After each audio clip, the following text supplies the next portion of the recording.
Pode ir. Muito boa noite a todos. Estamos começando aqui o ExídioCast, nosso primeiro episódio. Muito obrigado a todos que estão aí nos acompanhando. Essa noite temos aí, lançando aqui a pedra fundamental e em primeiríssima mão trazendo para vocês o nosso ciberpajé, professor Edgar Franco. Eu vou fazer uma apresentação breve aqui sobre o professor, porque o currículo dele é bastante extenso. Nós queremos aqui sugar as informações, né, um conhecimento, trocar uma ideia com ele aqui da forma mais interativa possível.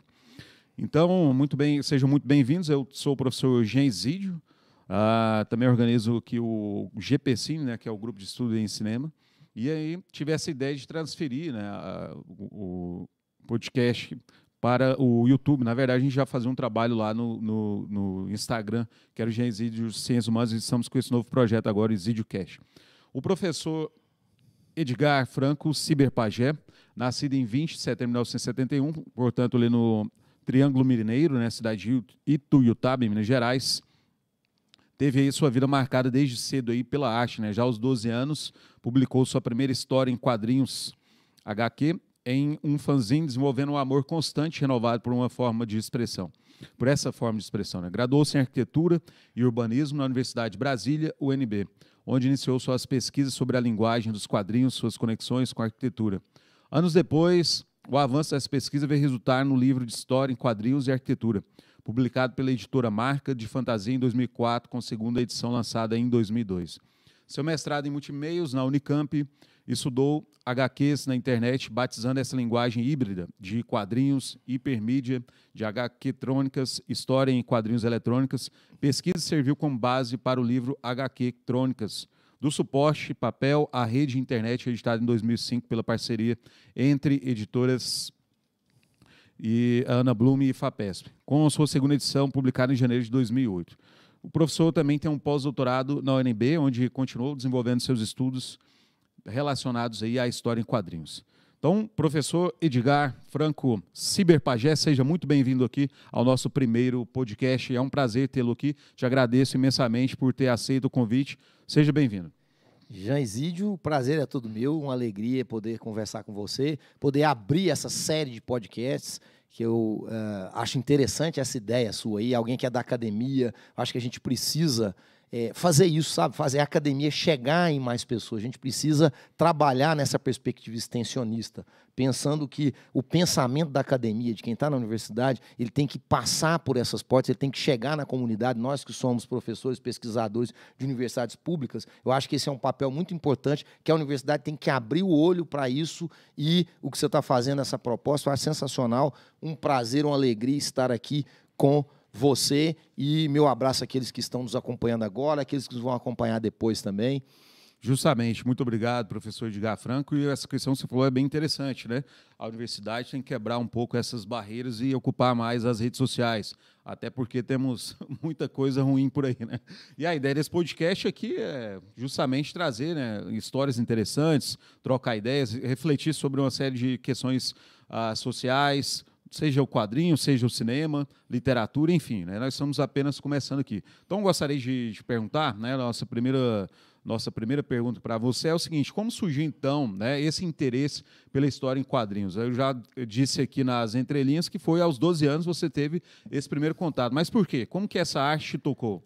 É interessante porque eu nasci num lar, né, de classe média baixa, numa cidade pequena, Ituiutaba, no Triângulo Mineiro, mas eu tive a sorte de ter um pai que era um intelectual autodidata. Então, quando eu nasci, meu pai tinha uma biblioteca de cerca já de 5.000 volumes, um leitor e um apaixonado por cinema também. E meu pai tinha um ritual semanal, que não era ir para a igreja, era todo final de semana, ele ia no domingo de manhã para a única livraria, que era também a banca de revistas da cidade, que era a Livraria Barros, à época.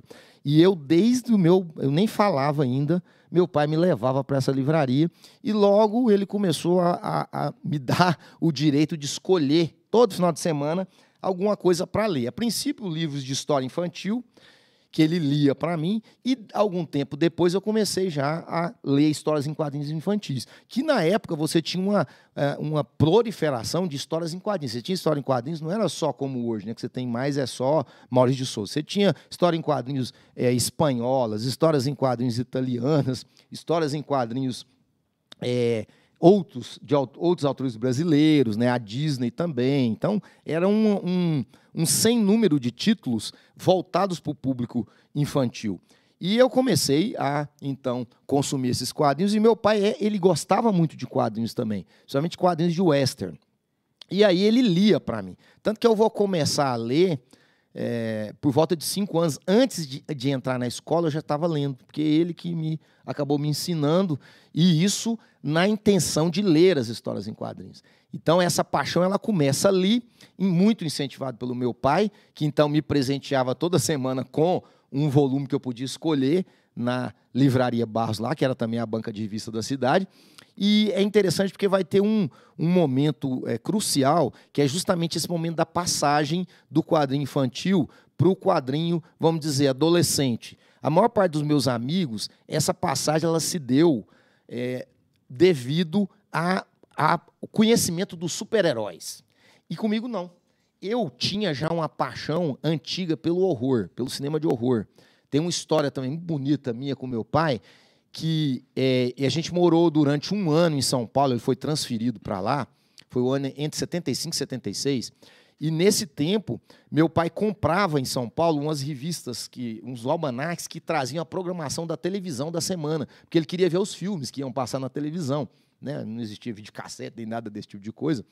E um certo dia eu estava assistindo a televisão com ele, eu tinha 4 para 5 anos de idade, e passou o trailer de um filme que era o Fantasma da Ópera, não era musical, não, era um Fantasma da Ópera daquela produtora inglesa Hammer Filmes. E eu falei para ele, pai, eu posso ver esse filme com você? E ele falou, pode. Naquela época não tinha essa censura de idade, né? Não, não tinha. E ele, né, ele achou interessante aquela coisa de eu me interessar de uma maneira e virar para ele, eu posso vir com você? Era um filme de terror, né? Uhum. E ele acompanhou eu à noite, assistiu o filme, e eu diz ele que eu fiquei vidrado, né? Obviamente eu não me lembro, era muito pequeno, mas ele conta que eu fiquei vidrado, né? E depois que eu assisti o filme de horror, amei. Eu já dormia num quarto separado na casa, era o primeiro filho, não tinha minha irmã ainda, mas era um quarto só meu. Ele me colocou no quarto, me cobriu, apagou a luz e eu dormi normalmente, né? E isso marcou tanto para ele que ele pegou o recorte, eu tenho isso guardado, tá comigo, o recorte do dia que o filme passou. Ele guardou porque marcou, né? E aí, desde então, esse meu interesse pelo horror só foi se ampliando. E quando eu fiz a migração do quadrinho infantil para o quadrinho, vamos dizer, adolescente, eu procurei quadrinho de horror. E nessa época a gente tinha no Brasil já algumas publicações sensacionais, publicadas por editoras brasileiras e criadas por brasileiros. Então, assim, foi um encanto, porque o cinema era uma coisa muito distante. Como é que um menino de classe média, baixa, não existia nem câmera VHS, ninguém tinha isso naquele tempo. Então, cinema era impossível pensar. Mas quando eu me deparei com artistas brasileiros naquelas revistas desenhando quadrinho, eu falei, cara, é possível ser brasileiro e criar narrativas.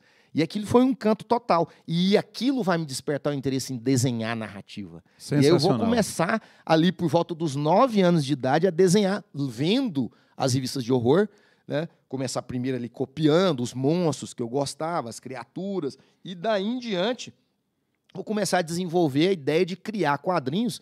E nessas revistas mesmo que eu vou tomar contato, por volta dos 11 anos de idade, com o fanzine, que eu vou descobrir que é uma publicação independente, feita, na maior parte das vezes, na época, por jovens que não tinham onde publicar o seu quadrinho e publicavam nessas edições impressas em xerox de pequena tiragem. E quando eu descubro isso, cara, vai ser doido. Por quê? Porque eu vou falar, nossa, eu posso, então, fazer uma história e tentar mandar para esses caras e ela ser publicada. E vai acontecer com 12 anos de idade de eu publicar a minha primeira história em quadrinhos num fanzine chamado Odisseia. E foi, assim, uma coisa revolucionária, né? Excelente. Quando eu peguei, chegou o envelope para mim, eu abri o fanzine, tinha um HQ que eu tinha produzido, um menino de 12 anos. Isso te deu bastante orgulho para a época? Rapaz, eu falo que isso mudou minha vida, né? O mais interessante, viu, Jean, é que pouco tempo depois eu já tive uma resposta crítica ao meu trabalho. Porque nesse fanzine, por exemplo, que era o Odisseia, No outro número tinha uma sessão de cartas que tinha gente falando sobre a história, fazendo crítica já. Então já tive uma resposta crítica ao trabalho. Isso ainda com lá 12 anos de idade. Lá isso aí no Triângulo Mineiro ainda. Lá no Triângulo, lá em Tutaba, entendeu? E comecei esse esquema de troca de carta. E aí comecei a produzir meus quadrinhos e mandar para a fanzine aqui, para a fanzine ali, né, vários lugares do Brasil. Aquilo me contaminou, aquela perspectiva de que eu já era um criador. Aquilo foi muito transformador para mim. Obviamente, com um incentivo muito grande do meu pai, né? Que sempre teve eu acho isso fabuloso do meu pai, porque ele sempre teve uma perspectiva pouco crítica e muito incentivadora diante do meu trabalho. Então, nessa época, quando eu comecei a fazer quadrinho, ele era só incentivar, né? Cada desenho meu que ele via, cada pequena narrativa, ele se encantava. Como ele sempre foi um amante das narrativas, né? do processo criativo, da arte, para ele aquilo era encantador. E ele, inclusive, foi meio que impedido pela vida de dar vazão ao lado artístico dele, né? Ele foi desenhista do tiro de guerra na época, né? E ele contava uma história, por exemplo, ele trabalhava no bar do pai dele, na cidade. E ele sofreu um problema grave certa vez, que ele estava fazendo um painel para os atiradores do tiro de guerra, que ele estava desenhando fazia quase um mês. Então tinha todos os detalhes, tinha o brasão, tinha não sei o quê. E ele fazia aquilo por puro prazer, né? E ele fritava os pastéis do bar do meu avô. E o meu avô ficava em cima, né? Pastel aí, você está demorando, você está demorando. E durante esse tempo lá, um belo dia, meu avô chegou e derramou o nanquim em cima do desenho, acabou com tudo. Você não está fazendo o seu trabalho que você tem que fazer. Então, assim, ele teve muitas histórias na vida do meu pai que o impediram de dar vazão a esse aspecto. Esculpia muito bem também, sabe? Era escultor quando era menino. Comprava gibi esculpindo revolvinho de madeira que então, ele vendia para os colegas. Já vem no sangue, então, essa questão da arte, dessa criação. Com a diferença que ele foi tesourado pela uma sociedade conservadora da época, pela mentalidade do seu avô. Exatamente. Mas, ao contrário, ele te deu toda a capacidade de criatividade. De que forma que isso foi importante e decisivo para você criar as suas artes? Ele foi o ponto-chave, que eu digo, né? Ele foi o ponto de transformação. Mas é interessante que tem um ponto que veio um pouco antes. Porque a família do meu pai é uma família toda de fazenda. Meu avô foi para a cidade de Montabar que ele era boiadeiro que levava gado do Triângulo para Barretos. Aí, quando começaram as estradas e os caminhões, ele perdeu, né? Começou a perder e resolveu ir para a cidade. Mas meu pai viveu na fazenda até os 10 anos de idade. E quando ele mudou para a cidade, a primeira coisa que ele foi ao cinema. Mas por que ele quis ir ao cinema? Porque ele tinha um tio que chamava Vadico, Oswaldo Vadico, que era a ovelha negra da família, do lado da mãe. O Vadico, ele era o menino que se rebelou contra o trabalho na lida na fazenda, mas que gostava de ler, gostava de literatura, gostava de quadrinho, gostava de cinema quando ia para a cidade. E o meu pai vai se encantar com esse tio, que era um cara criativo também, fazia esculturas, invenções. E esse tio, a história dele é mais trágica, porque ele sempre foi considerado ovelha negra da família, sempre foi rechaçado de uma maneira muito cruel pela família, justamente por não se enquadrar nesse padrão de fazendeiro, e vai acabar morrendo com 33 anos de idade de cirrose hepática. E o meu pai era o cara que acompanhava esse tio, e tanto que a coisa foi tão dramática para ele, que ele era um menino ainda, tinha acho que cerca de 17, 18 anos, quando esse tio morreu, e era o melhor amigo dele, era o cara que entendia ele também, gostar de literatura, de quadrinhos, de cinema. Foi um drama muito grande. Meu pai era o melhor amigo desse tio, tanto que na época você não tinha esses serviços funerários, e o meu pai que lavou e vestiu o cadáver desse tio, e ele fala que foi uma das coisas mais tristes da vida dele. E eu falo assim, eu, enquanto artista, enquanto criador, enquanto pesquisador, só existo porque existiram antes de mim o tio Vadico, que enfrentou todo esse problema, coitado, e acabou, então, morrendo, né, por causa dessa perseguição. E o meu pai conseguiu superar isso um pouco, acabou se tornando um intelectual autodidata, mas não teve nem a chance de fazer a universidade, mas que me incentivou muito, e foi aquele cara assim que quebrou essas barreiras anteriores para me dar esse espaço e essa possibilidade de ser um criador, um pesquisador, um artista. Excelente. E essa câmera aqui, eu gostaria que você falasse, o que é arte para essa geração que ainda está tomando um primeiro contato, que não sabe muito bem o que é arte, qual que é a importância da arte na vida de uma pessoa? Olha, é interessante essa questão, porque essa questão é muito ampla, né? O que é arte? Arte, para mim, é magia também, porque quando você está produzindo alguma coisa, qualquer coisa que seja artística, você está trabalhando com símbolos e signos, e você está mudando, em certa medida, a realidade. Ao trabalhar esses símbolos e signos, você tem que ressignificar o mundo. Quando o criador artístico, o criador, né, de arte, ele ressignifica, ele transforma. Então, todo criador, em certa instância, ele é também um mago. Eu me coloco como um mago dentro de uma estrutura de magia, que o pessoal chama de magia do caos, né, mas eu conecto a minha produção artística com essa produção, ao mesmo tempo que ela é uma produção criativa artística. Para mim, ela é uma produção mágica, porque eu transformo a minha realidade através da mudança de percepção do mundo, ao trabalhar os signos, ao rever o mundo a partir da minha perspectiva. E a arte é transformação do mundo. A arte, para mim, é a disciplina, a matéria e a forma mais incrível de transformação da realidade possível. É incrível, de maneira negativa, a gente pensar que, por exemplo, na academia, a arte ela é considerada o final ali da pirâmide, né? As verbas para o financiamento de pesquisa em artes são mínimas. A arte só foi considerada um campo de pesquisa no Brasil, na academia, a partir da década de 80. Então, a gente tem algumas questões assim complexas quando a gente pensa arte, quando a gente pensa arte na academia, mas a minha percepção de arte é autotransformação, arte é cura, e eu acho que a capacidade mais incrível que o ser humano tem e o que diferencia dos animais é justamente essa capacidade Faber, criativa, artística, de produzir, de pensar e de transformar a realidade através desse Faber, né? Dessa capacidade artística, criativa, poética. Eu não consigo pensar, viu, Jean, a vida hoje sem o ato criativo.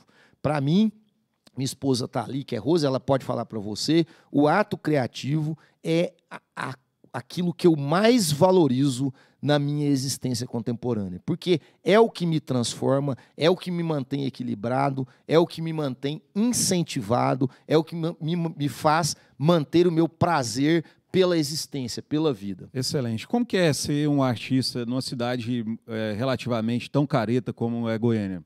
Como você consideraria?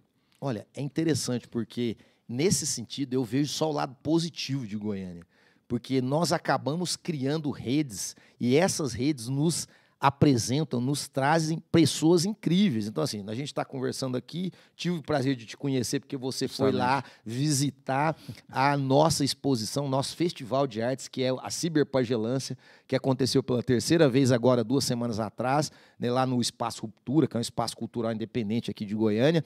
E, quer dizer, quem que eu estou trazendo? Né? Essa conexão nossa aconteceu porque você é um cara interessado na cultura, na boa cultura, nessa cultura que, como você está dizendo, ela sai dessa caretice, dessa ideia que a gente tem, às vezes, de uma Goiânia ou de um Goiás meio atrasado, e a gente vai ver que aqui a gente tem gente pensador da arte de primeira linha, pensador do cinema, dos quadrinhos e da cultura em geral, do rock incríveis, do rock and roll. A gente tem uma cena de rock, é só a cena sertaneja. Quem falar que Goiânia é uma cidade só de cena sertaneja, isso não conhece. Isso é um disparate. Não conhece, né? O impacto, a força, por exemplo, da cena rocker que a gente tem aqui em Goiânia. Então, eu digo que a Goiânia que eu conheço e o Goiás até que eu conheço e que eu convivo é o Goiás de grandes artistas, de grandes mentes, de figuras incríveis da cultura brasileira. E eu procuro me conectar com essas pessoas e estar, assim, em certa medida, contaminado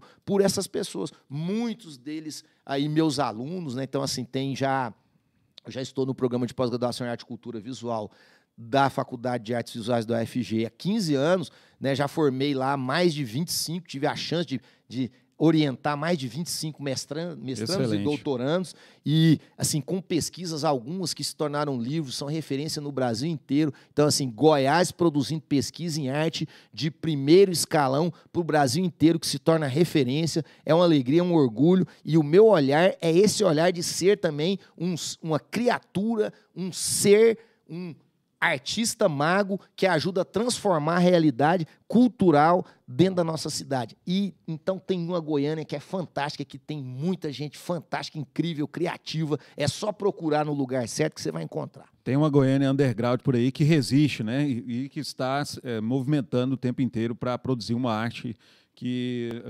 não é estereotipada, né? Uma arte que não é engessada. Então, tem essas facetas também da cidade. Quando eu me referi careta, foi justamente para trazer uma provocação na mentalidade de alguns indivíduos que moram, que habitam aqui. Vocês consideram uma referência hoje em Goiânia e no Brasil no que diz respeito à história em quadrinhos? Olha, é interessante a sua questão, porque a gente sempre pensa assim, quer dizer, qual o significado do meu trabalho para o lugar onde eu estou, para as pessoas com quem eu convivo, e aí a gente pensa nessas instâncias, né, para a minha cidade, para o meu estado, para o meu país. E primeiro é importante dizer uma coisa, nada fica, tudo se esvai. Então, eu não tenho essa ilusão de que a minha arte ela vai se perpetuar, quer dizer, eu vou permanecer vivo depois que eu morrer, pela minha criação artística, sabe? Mas eu acho você que isso já foi tema de estudo de dissertação de mestrado, né? Sim, eu vou chegar lá. O que eu quero dizer é o seguinte, é que eu tenho a plena ciência que num planeta em que as eras geológicas elas passam e para o universo elas não significam nada, uma vida que se alcançar 100 anos é muito, ela é um pequeno grão de areia, né, na imensidão das eras desse planeta, das eras cósmicas. Então, a nossa vida, para mim, ela é uma licença poética cósmica. O meu sentido como criador, em primeira instância, é esse sentido que eu falei de autotransformação. O processo criativo artístico, para mim, ele tem que fazer com que a minha vida seja mais plena, mais alegre, mais equilibrada. Então, em certa instância, eu não me preocupo com isso, né, com essa questão. O que eu faço tem significado, eu sou uma referência para vou deixar um legado. País, eu vou deixar um legado. Quer dizer, para mim, esse negócio de legado não existe. O que vale é essa vida. A única certeza que eu tenho é essa vida que eu estou vivendo. E eu já vivi metade dela, né? Eu tenho 51 anos. Se eu viver 100, eu estou dizendo. Então, o que eu quero em certa medida, isso não é um carpe diem no sentido hedonista, mas é um carpe diem no sentido de fruir as coisas boas que a vida pode me trazer, né, nas suas várias etapas, nas suas várias fases. Mas aí eu me distancio um pouco e te respondo de uma maneira menos poética. Eu já ganhei algumas premiações que, em certa instância, elas demonstram que eu tenho um respaldo, né, dentro dessa ideia do que é premiação, que também a gente sabe, se você começa a ganhar prêmio demais, é porque você está enquadrado no sistema. Porque, normalmente, né, você está respondendo aquilo que as pessoas esperam de você.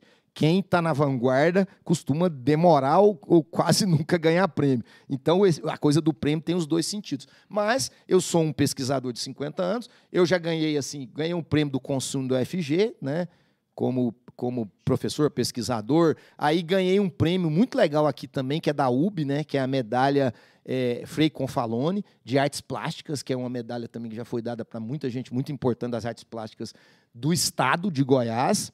Aí recebi esse ano, né? Agora, esse ano aconteceu a premiação nacional, que é, para mim, o troféu que tem mais importância no quadrinho nacional, que é o troféu Ângelo Agostini, que é um troféu da área de quadrinhos, né? Que é dado lá pelo pessoal de uma associação em São Paulo, mas ele é para o Brasil todo, e eu recebi esse ano o título, né, o troféu de mestre do quadrinho nacional. Excelente. Que é um troféu que todos esses caras aí, né, passando por Laerte, chegando em Maurício de Souza, e todos esses grandes nomes do quadrinho brasileiro, têm esse troféu, e eu recebi. Então, eu acho que, em certa medida, dentro do trabalho com os quadrinhos, e o ano passado eu ganhei um prêmio também, que me deixou muito contente, que é o troféu, o Prêmio Argos, que é um prêmio dado para a área de literatura de ficção científica e fantasia, que é o prêmio mais importante, que ele nem é só do Brasil, ele é dos países de língua portuguesa.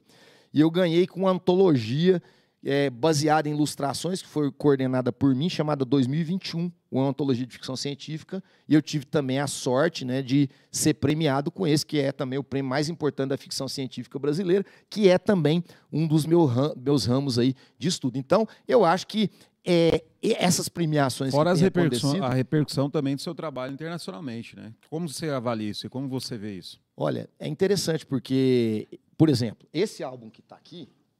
Pode apresentar para o nosso público em casa. É o Biociberdrama Saga. Ele é um álbum que foi publicado pela editora da UFG, uma parceria minha com o grande quadrinista Mozart Couto, né? É um álbum que demorou, são 250 páginas de quadrinhos aqui, ele demorou 13 anos para ser feito. Caramba. É uma pesquisa muito densa sobre a questão do pós-humano, né? Da hipertecnologia, da hiperinformação. Eu criei um universo ficcional que chama Aurora Pós-Humana, que ele acontece há 300 anos no futuro, onde as possibilidades atuais, tanto da engenharia genética quanto das tecnologias de transferência de consciência para a máquina, elas já acontecem, e aí a gente tem duas espécies, uma que eu chamo de estropianos, que são seres humanos que transferiram a sua consciência já para chips de computador, ele já não existe mais num corpo de base carbônica, e os tecnogenéticos, que são seres humanos que se hibridizaram com animais e vegetais. Eles têm diversas formas físicas possíveis, e a gente tem nesse universo também os existentes, que são seres humanos como nós, menos de 5% da população que resiste a essas mudanças, e tem as subespécies, que são os golems orgânicos e golems de silício, que são robôs de carne, né, ou robôs de silício que atendem às necessidades dessas outras espécies dominantes dentro do universo ficcional. Esse trabalho, ele tem ganhado uma resposta assim inimaginável para mim, porque ele foi motivo de estudo já na Inglaterra. Então, dois professores, uma de Cambridge e um professor da Universidade de Bristol, escreveram um livro chamado O Pós-Humanismo na América Latina, e um dos capítulos do livro é dedicado ao meu trabalho, né, com destaque para esse álbum, o Biociberdrama Saga, investigando as particularidades desse trabalho, e inclusive fazendo uma comparação com a minha ficção científica, fazendo um paralelo entre ela e a ficção científica afrofuturista, dizendo que a minha ficção científica xamanística, ela tem características de brasilidade que poderiam, né, assim, equiparar-se à ideia do afrofuturismo, que deixou assim muito encantado. E veja, nunca foi traduzido nem para o inglês. É que esses professores, eles são do núcleo de pesquisa em línguas latino-americanas da Universidade de Bristol. Olha só que interessante. E agora tem uma pesquisadora, até esteve no Brasil recentemente, veio no nosso grupo de pesquisa, né, que é lá da Universidade de Nova York, que já escreveu um artigo sobre esse trabalho, e o doutorado dela, que ela está concluindo lá na Universidade de Nova York, ele também envolve um pouco das investigações sobre esse trabalho. Sem contar os inúmeros trabalhos e pesquisas que têm sido desenvolvidos a partir das minhas obras. Por exemplo, Renovaceno, que é esse álbum aqui, que foi lançado no ano passado. Renovaceno acabou agora de ser motivo de uma investigação em um TCC na Universidade Estadual do Mato Grosso do Sul, na área de literatura. Olha só. Então, ela investigou, inclusive fazendo um paralelo entre a questão do binarismo que eu trato aqui e de um escritor também de literatura. Interessante que ela pegou como um dos trabalhos um álbum de quadrinhos. E assim eu tenho muitos, né?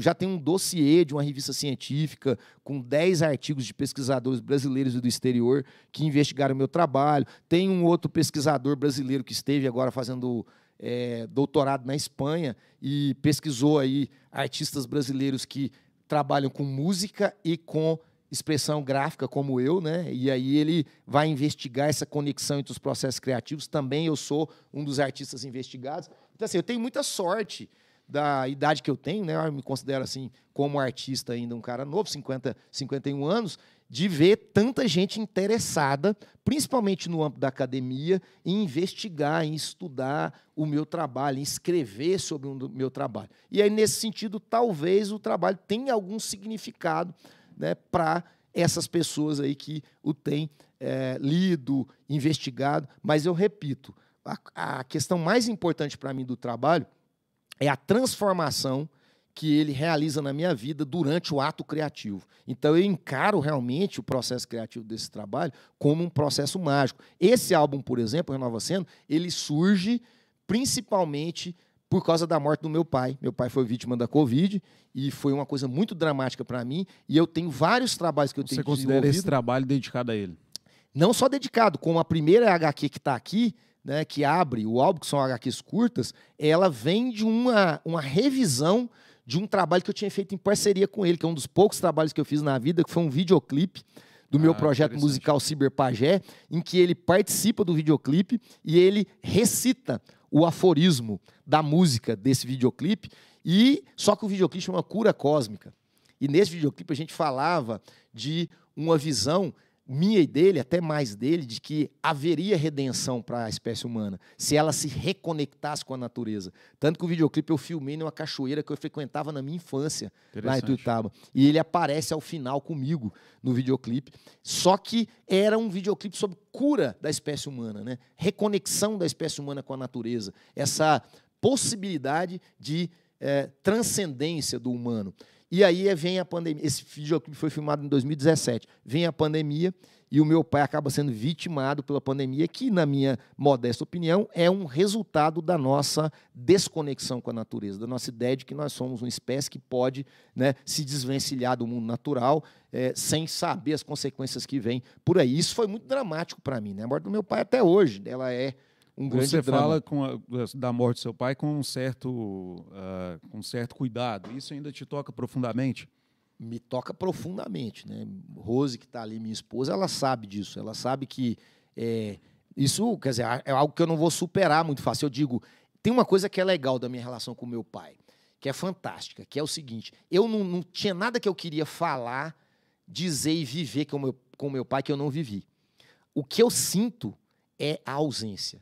Porque o meu pai, tudo que eu fazia, o primeiro cara que lia, que comentava, que conversava, que dialogava, era ele. Ele era o cara que era essa ponte. Era uma pessoa que nunca vai existir uma pessoa que consiga entender quem eu sou e a minha visão de mundo, como ele entendia. E, por isso, esse diálogo que eu tinha com ele, que era constante, mesmo a gente morando longe, ficava horas no telefone, é algo que é impossível de ser substituído. Então, assim, a grande tristeza não é eu não falar assim, eu fiz muitas homenagens em vida, viu, para ele, e inúmeras vezes dediquei trabalhos para ele, né? Lá na minha cidade fui premiado, lá recebi prêmio, que eu também sou imortal lá em Tuiutaba, eu sou da Academia de Letras, Artes e Música, e dediquei prêmios que eu recebi lá na cidade a ele, lá com ele na minha frente. Então, assim, ele era totalmente celebrado por mim, né? E ele adorava isso, ser celebrado por mim. Então, eu não tenho. Agora, a ausência é uma coisa complicada. E aí,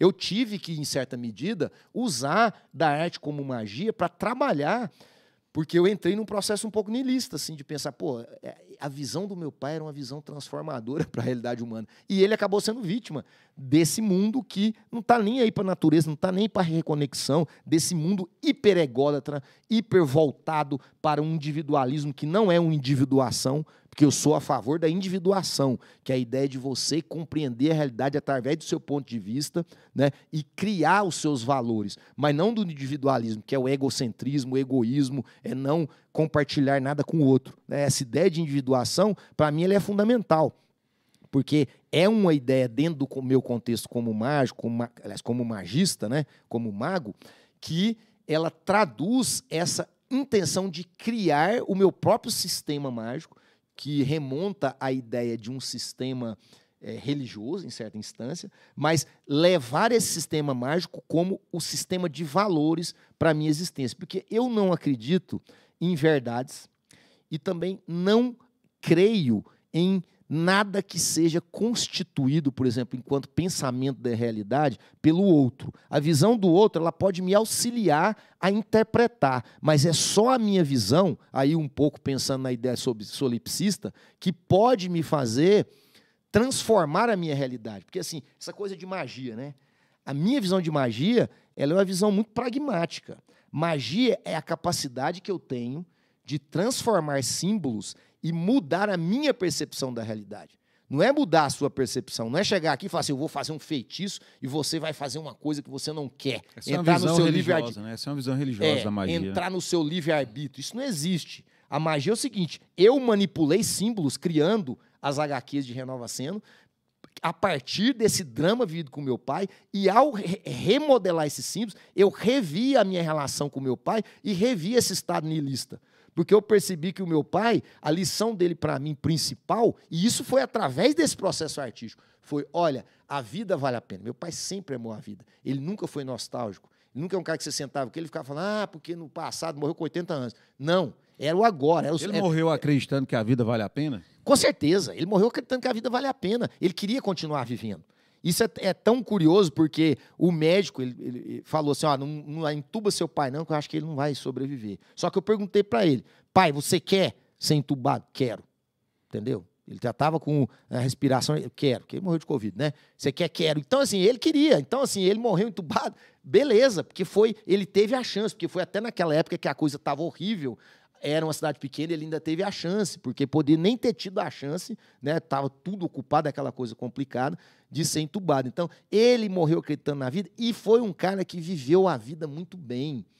E aí, o que eu digo? Eu digo assim, o que ele tem a me ensinar é isso. A gente precisa perceber que a capacidade que a gente tem de transformação é da nossa realidade, sabe? A capacidade de transformar o mundo, ela é das utopias, mas todas as utopias que se tornaram movimento, elas fracassaram. Todos os movimentos revolucionários fracassaram. Me fala um que deu certo. Agora, os humanos, os indivíduos humanos dão certo. Eu falo, meu pai é um cara que deu certo. Meu pai é um ser humano, para mim, que é um exemplo. Como tantos outros seres humanos incríveis que eu conheço no meu dia a dia, que eu convivo, né? Minha esposa, né? Minha mãe, né? Alguns amigos incríveis que eu tenho, Gazi Andral, pessoas que trabalham comigo, orientantes. Tem tanta gente maravilhosa nesse mundo, incrível, que tem essa energia luminosa que você fala, quer dizer, você querer reduzir a humanidade para essa miséria que, infelizmente, ela domina a espécie humana no geral, é impossível. E o que eu posso fazer para a minha vida é isso, é transformar a minha micro-realidade.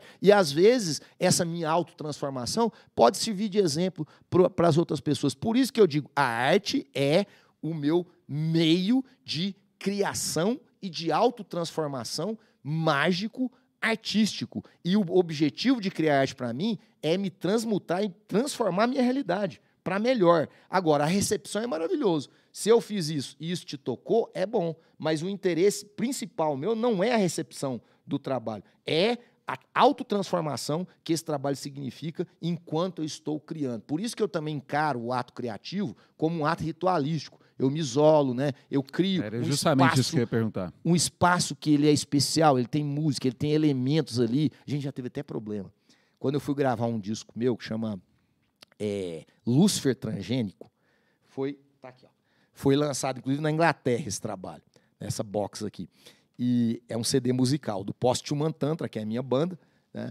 E esse trabalho, quando eu fui gravá-lo lá em casa, eu criei, né, no meu estúdio um ambiente todo especial, né? Eu estava, inclusive, estudando muito de simbologia da demonologia na época, justamente porque eu queria fazer uma comparação entre o que o ser humano tem feito para ele, que o ser humano, na verdade, nesse álbum, ele é o 666 bíblico, ele que é o demônio, porque ele está se autodestruindo em certa medida, ele é a própria criatura. E eu criei um ambiente lá em casa, e a gente tinha um ambiente satânico, é isso? Não é satânico, eu digo que é um ambiente que ele fazia essa conexão entre esse lado torpe da espécie humana, né, e com a ideia do Behemoth, a ideia, né, do Beelzebub, do demônio, mas de uma maneira simbólica.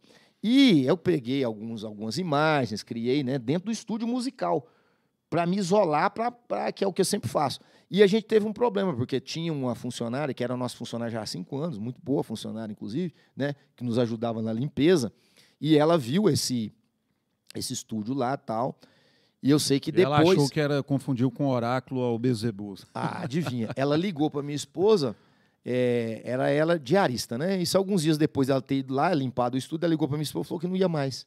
E eu, o que foi? Não, porque o pastor falou que quando prega demônio num espelho, e tinha um espelho, eu tampei ele com a imagem, significa invocação do demônio, né? E aí ela pediu as contas. Incrível, né? Quer dizer, Justamente. e assim, incrível, porque ela não percebia coisas à nossa volta. Por exemplo, nós somos veganos, eu e minha esposa, né? Recolhe gato nas ruas, nós temos 13 gatos em casa, né? Amamos os animais. Ela sempre comeu na mesa com a gente, você entendeu? Sempre foi tratada de uma maneira, né? Assim, nunca, sempre com a generosidade, com a tranquilidade, com a amizade. Só que eu falo, essa coisa do dogma, ela é tão cruel que ela pesa mais forte, né? Alguns anos depois, ela, nem foi anos, nem sei se passou anos, ela ligou para minha esposa querendo voltar. Ela repensou a questão, só que aí a gente falou, não, aí não, né? Porque, né, o que você fez... chato, né? Você desconsiderou tudo aquilo que você viveu com a gente esses anos, porque você viu uma imagem ali pregada, você nem perguntou o que significava, qual que é o sentido daquilo. Você podia ter perguntado, a gente podia ter conversado, trocado ideia, você perceber que não tem nada disso, que eu não tenho nada dessa bobagem, como se diz, satanista ou nada do gênero, né? Eu estudo essas imagens, essas questões de uma maneira simbólica, iconográfica, arquetípica. Excelente. E voltando para a questão do processo criativo, quem são suas maiores influências? Como que é? Fala um pouquinho mais sobre esse processo criativo. Você disse que se isola, cria todo um ambiente, né? Isso é Sim. um processo doloroso para você, para essa criação? Ou você acha que agora já flui tranquilamente? O meu processo criativo, por incrível que pareça, ele é nada doloroso. Ele é prazeroso. Ele é orgástico. Sabe, assim, o ato criativo, para mim, é como voltar a ser um menino. Primeiro que quando eu vou criar, qual que é o problema do intelectual da academia? Um dos problemas do intelectual da academia quando ele vai criar. O problema é que ele tem tanta mensagem na cabeça dele, ele tem tantos mestres, tantos caras importantes. É a rigidez acadêmica. E aí, né? o que acontece? Ela atrapalha o processo criativo totalmente. Atrapalha por quê? Porque quando ele vai dar o primeiro traço no papel, ele fica pensando, nossa, mas será que vai ficar bom?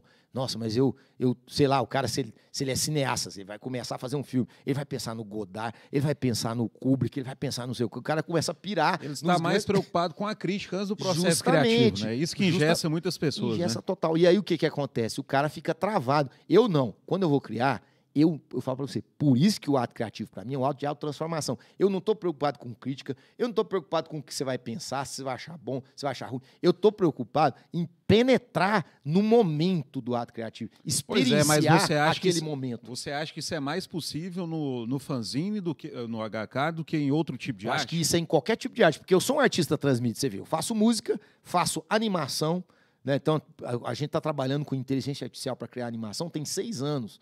Nós lançamos, eu e meu grupo de pesquisa, a primeira animação totalmente feita em IA, inteligência artificial, no Brasil, que é um curta, que também é um videoclipe de 6 minutos, foi feito aqui em Goiânia. E entrou agora num festival em Luxemburgo, que é o festival mais importante do mundo sobre arte e inteligência artificial.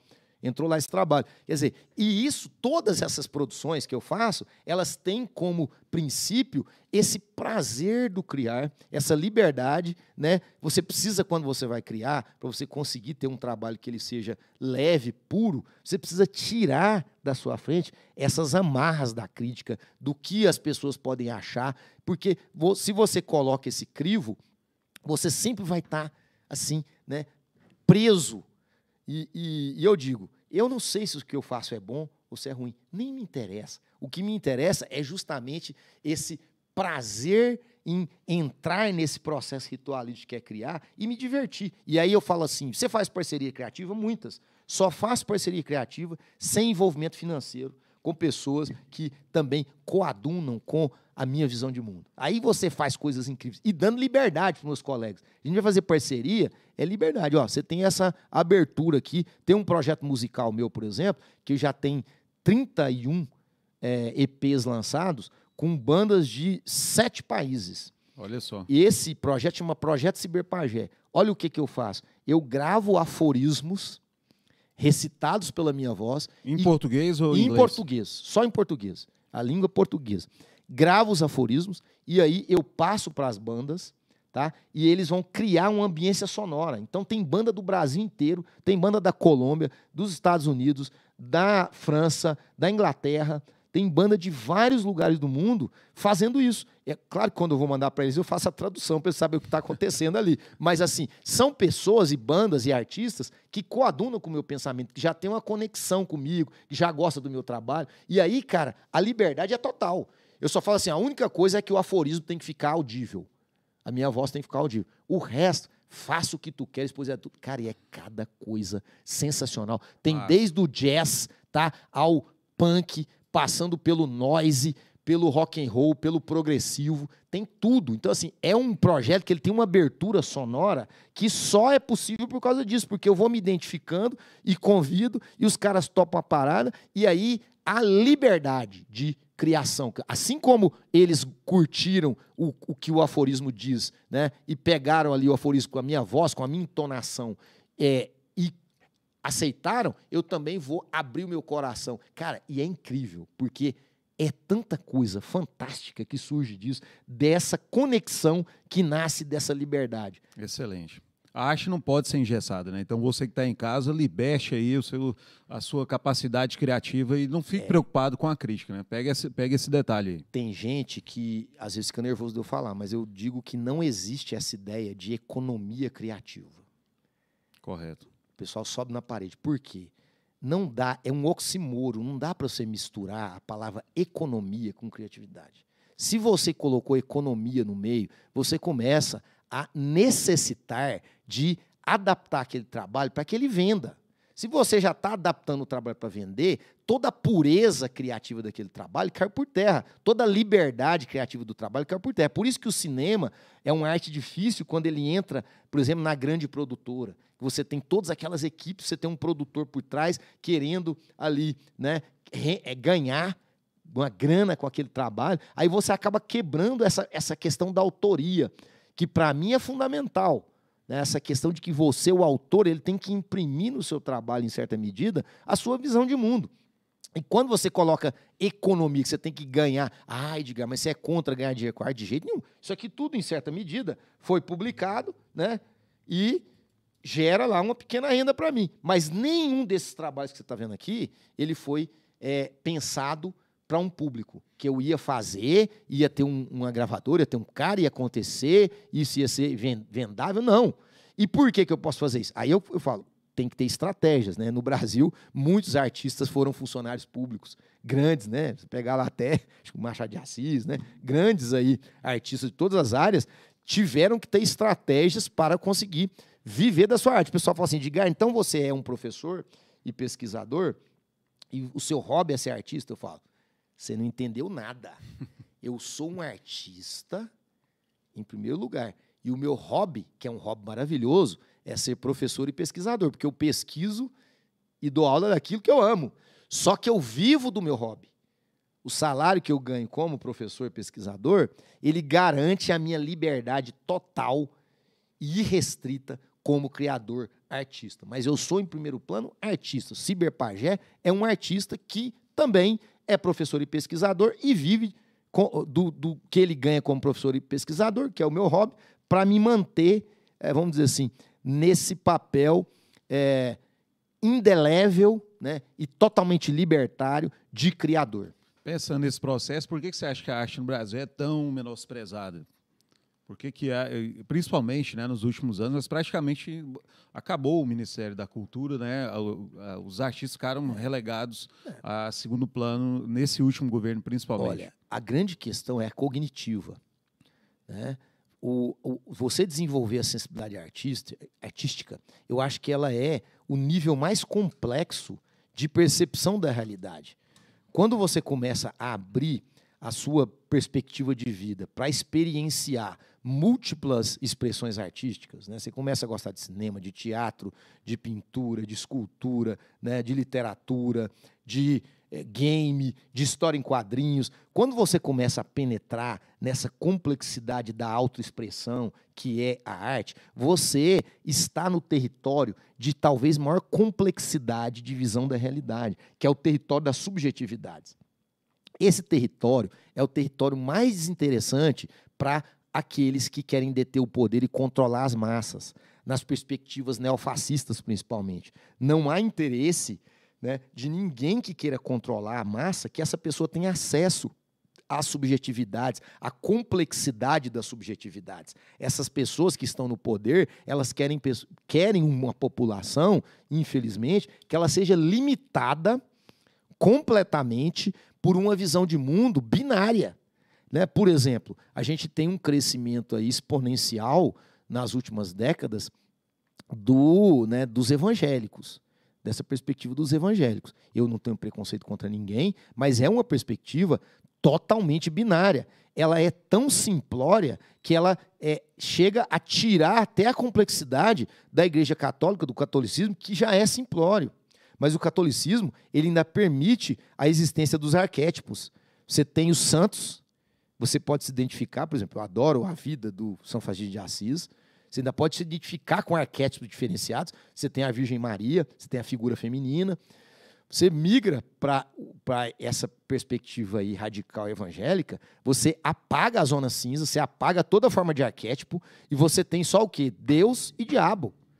Ou seja, é uma visão de mundo que ela é muito limitada. Muito simplista, né? É simplista, ela é limitada. Você olha a realidade a partir de um crivo, né, que é um túnel de realidade, que ele é minimalista. Quer dizer, e aí você fica essa coisa, comunismo, capitalismo, né, que acaba andando junto com a ideia de Deus e diabo, né, o bem e o mal. Não há zona cinza, não há espaço para a complexidade. E a arte só existe no território da complexidade. Só pode existir expressão artística na complexidade. Por quê? Porque a complexidade envolve a subjetividade. No território da incerteza também ou só da complexidade? Na incerteza, porque, quer dizer, toda subjetividade que eu falo, ela parte de um ponto de vista que ele é pessoal, mas por que a arte ela é transformadora? Porque ela também te coloca, muitas vezes, em processo de empatia. Né? Às vezes a pessoa ela tem, sei lá, o preconceito contra uma raça, uma cor, um credo. Ela assiste um filme que mostra a vida daquela pessoa como ela é, e ela muda. Fala, nossa. Né? Ela lê uma história em quadrinhos e vê a história, por exemplo, do povo, né? Da escravidão no Brasil. A gente tem algumas histórias em quadrinhos incríveis aí, né? Que tratam desse tema. E aquilo é transformador, porque, nossa, eu nunca vi por esse ponto de vista, eu nunca tinha tido essa perspectiva, não tinha tido esse olhar. Quer dizer, e muitas vezes essa visão, às vezes, ela é contada de um ponto de vista, mas é um ponto de vista que ele traduz essa questão da empatia, né, do olhar do outro. Eu digo o seguinte sempre: um criador de universos ficcionais nunca faz guerra. Pensa bem, esse álbum aqui, que é o Bill Cyberdrama, quando eu fui escrevê-lo, ele tem mais de 100 personagens. Para eu dar fidedignidade para cada um desses personagens, eu tive que entrar na pele deles. Eu tive que ser como eles, tive que olhar com o olhar deles. E eu olhar com o olhar deles, eu desenvolvo empatia. Para mim, o método de autotransformação mais profundo que pode acontecer com a criança que tem dificuldade com a empatia é justamente você fazer ela criar o universo ficcional. E não é só fazer uma história, é criar o universo ficcional. Pensar em muitos personagens, pensar em histórias múltiplas, para ela começar a ter que criar personagens diversos na complexidade desse universo, e ela, quando ela vai criar, ela vai entrar na estrutura mental, psicológica, psicossocial daquele personagem, e ela vai ter que provar, em certa medida, na pele, o que é aquele personagem. Isso é transformador. A criação, o processo artístico que nós estamos falando aqui, ele é algo que transforma. Ele tinha que ser uma das disciplinas obrigatórias, para mim, lá que tinha que começar lá na primeira série, criação de universos ficcionais. Excelente. Você diz o seguinte: sou meu único Deus, me recuso a seguir dogmas alienantes, a alimentar preconceitos e a cultuar coisas mortas. Eu gero minha realidade, minhas cosmogonias. Eu prefiro venerar as flores de meu jardim tão vivas. Eu prefiro me alimentar de sorrisos sinceros. O único céu que conheço está em mim, assim como o único inferno. Eu busco amar incondicionalmente, independente de promessas, de paraísos, de leis de conduta moral. A vida é agora. A doçura é bela por si mesma. O que você quis dizer com isso? É bonito esse aforismo, eu gosto muito dele. Você pegou aí, você foi fundo, viu, Jean? Você foi fundo. O que eu quero dizer é justamente isso, que a princípio as pessoas falam, você é ateu, né? Como é que você fala? Como é que você coloca Deus nesse sentido que você é o seu único Deus? Quando eu digo que eu sou meu único Deus, eu quero dizer que eu sou o único capaz de transformar a minha realidade. A partir dessa capacidade criativa. A partir da capacidade criativa. Porque capacidade criativa é a capacidade de manipular símbolos. E só eu posso rever a minha realidade e transmutá-la através dessa manipulação simbólica. Isso significa o quê? Né? Eu estou vivendo um momento da minha vida que eu estou diante de tristezas. Às vezes essa tristeza ela vem por causa de um dos exemplos, de um falecimento, que é algo que não está dentro da minha capacidade como indivíduo transformar. Eu não tenho como mudar isso. Né? A morte de uma pessoa que você ama, que ela vem, que é uma circunstância da existência. Mas eu tenho como mudar a minha percepção em relação a essa morte. E poder, através dessa mudança de percepção, mudar o meu interior, me autoequilibrar, conseguir resistir e viver bem, apesar daquele acontecimento. Isso que é essa transformação. Eu não preciso rezar para um Deus, pedir para uma força que ela é desconhecida, que eu não sei de onde ela vem, eu não sei a capacidade que ela tem, ou se ela realmente existe ou não, porque eu parto do princípio que, a princípio, eu não nego nada. Né? Eu não acredito em nada, por isso eu acredito em tudo. Amanhã pode estar descendo a volta de Cristo, ele pode estar descendo do céu. Os deuses podem ser astronautas, né? Podem ser os deuses afro-brasileiros aí, pode ser, né, Oxum, Ogum. Se vier no Vaca Brava, eles podem ser censurados, viu? Pode, né? Infelizmente. Então, né? Quer dizer, eu sou uma pessoa aberta a todas as possibilidades, mas dentro da minha percepção da realidade, eu trabalho com aquilo que eu experiencio. Por isso que eu falo que eu acredito nas flores do meu jardim. Por quê? Porque está lá, eu cheiro, eu olho, eu vou lá de manhã, eu posso experienciá-las. Eu não preciso de levar a minha vida pensando, por exemplo, em algo para depois. Criar um código de conduta para a minha vida, para me levar para um paraíso que eu não sei se ele existe, eu não tenho essa certeza. Ele pode existir como pode não existir. Então, como eu vou levar a minha vida, conduzi-la a partir de um dogma de leis criadas há, por exemplo, 2000 anos, que elas vão definir o que eu devo fazer ou deixar de fazer, para algo que eu nem sei se existe. Então, eu defino o meu código. Tanto que a minha transformação em ciberpajé, que é uma transformação dentro do contexto da aurora pós-humana como universo mágico, meu, artístico e mágico, quando eu fui fazer essa transmutação, que foi justamente no meu aniversário de 40 anos de idade, eu passei por uma crise existencial e eu criei um sistema, né, mágico que em 10 dias eu meditei e a cada dia, no final do dia, eu fazia um desenho e depois eu meditava sobre esse desenho e escrevi um aforismo. Eu chamei de as 10 chaves da transmutação, que são os valores que eu queria carregar a partir do momento em que eu me autodeclarei ciberpajé. Esses valores são os meus mandamentos. Quando você fala em transmutação, tem influência do Nietzsche aí ou não? Com certeza.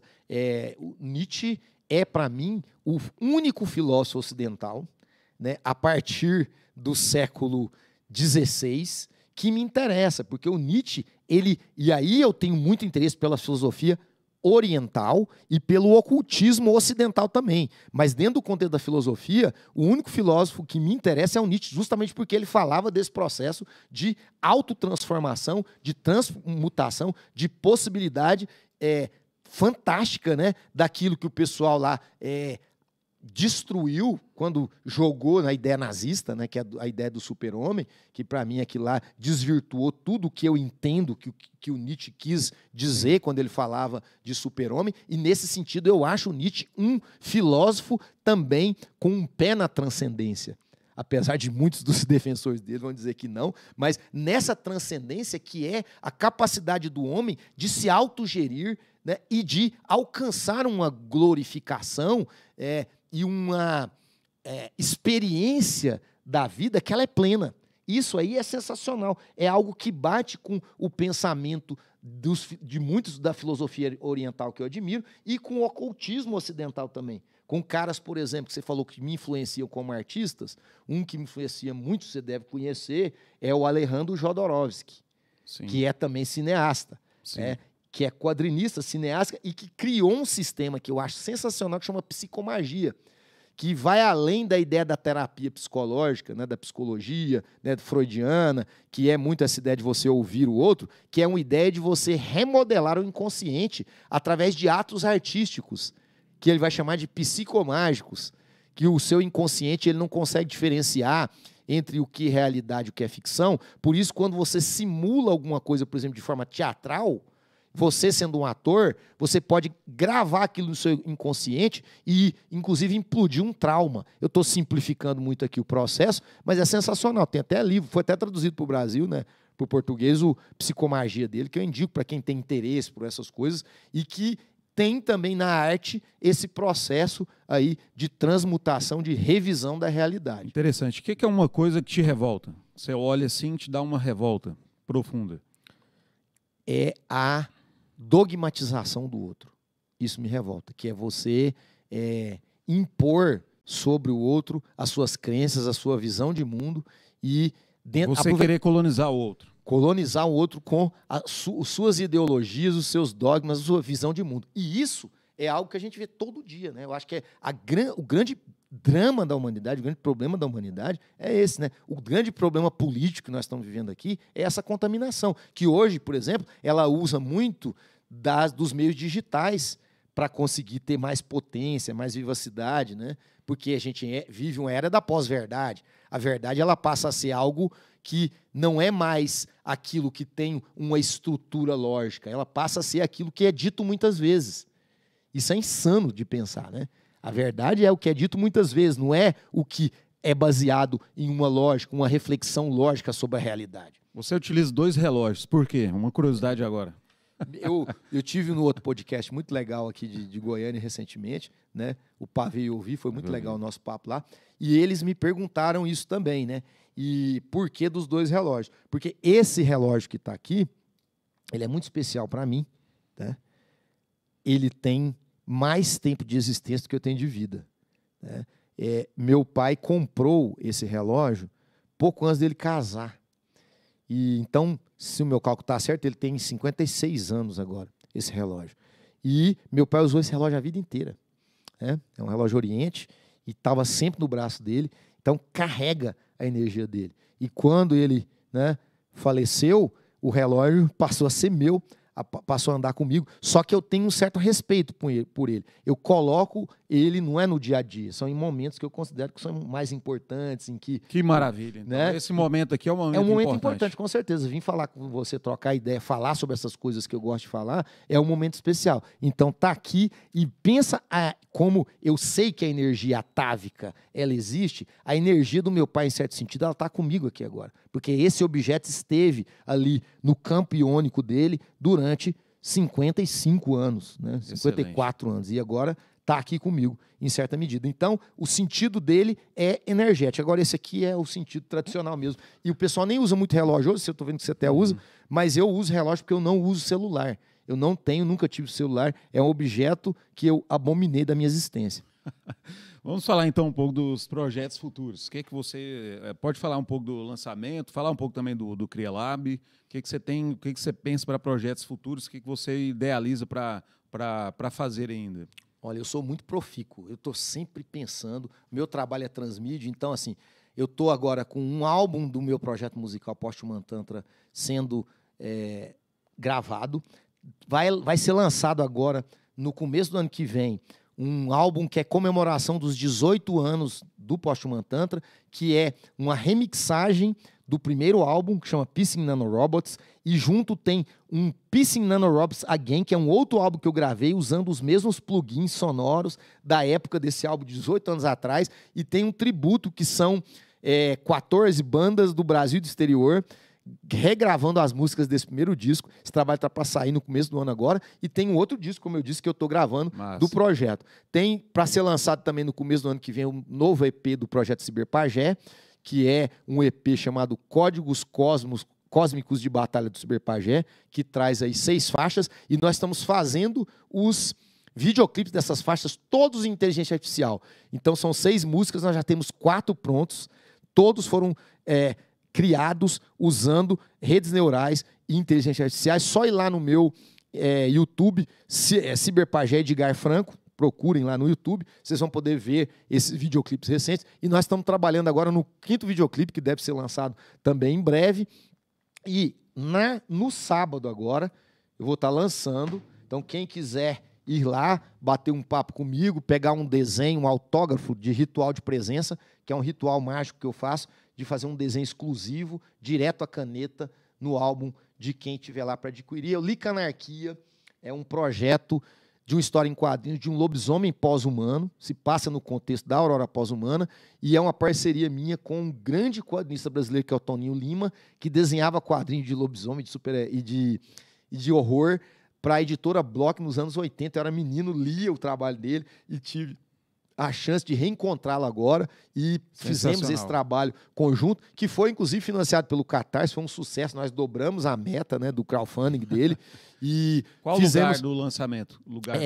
Nós vamos lançar lá na Mandrake Comic Shop, que é a maior loja, maior espaço para o quadrinho aqui de Goiânia. Já agradeço o pessoal pela chance. E quem estiver lá, são poucos exemplares que sobraram da impressão. Então, assim, cheguem cedo, a gente não tem muitos exemplares. E vão lá que eu vou também bater um papo sobre o processo criativo, detalhar o processo criativo do Licanarquia, que estamos aí lançando agora, a partir das 19 horas, no sábado, lá na Mandrake Comic Shop, que fica ali em frente ao Parque Vaca Brava. Excelente. Mais uma vez, repete as suas redes sociais, onde o pessoal pode achar mais o seu trabalho, por favor. Olha, vocês podem me procurar no Instagram Ciberpagé, no Facebook Ciberpagé, no YouTube Edgar Franco Ciberpagé e no meu blog, onde eu atualizo semanalmente com todas as minhas produções, que é a arte do Ciberpagé Edgar Franco. Lembrando que o Ciberpagé é com I, tá? Ciberpagé. Palavras finais, professor Edgar Franco, o Ciberpagé, mais uma vez, muito obrigado por você ter comparecido aqui no nosso primeiro episódio. Está lançado aqui o primeiro episódio do ExídioCast. Gostaria que você falasse aí para essa câmera, para aqueles que estão nos ouvindo nesse momento, suas palavras finais. Uma honra e uma alegria, né, ser convidado para abrir esse podcast do Exídio, que eu sei que vai ser um sucesso. Vão vir aí pessoas incríveis. Eu quero acompanhar todo mundo que vier para trocar ideia aqui, para falar sobre cultura, sobre arte. Então, parabenizo, te agradeço a incrível oportunidade. Foi um papo gostoso, assim. Espero que as pessoas que tenham nos assistido tenham tirado algum proveito dessa conversa. Meu grande abraço a todos que assistiram e que vão assistir depois. E então fica aquela energia e um super abraço do Ciberpagé! Yes, é isso aí. Mais uma vez, eu gostaria de agradecer a todos que nos acompanharam até agora. Senta o dedo aí e começa a nos seguir no Instagram, tá? @gpcine, e também no Instagram, no YouTube, @gpcine, e no Instagram, @ExídioCast. E nós vamos fazer aí outras entrevistas que serão anunciadas aí também no Instagram. Mais uma vez, muito obrigado. É isso. Uma boa noite a todos.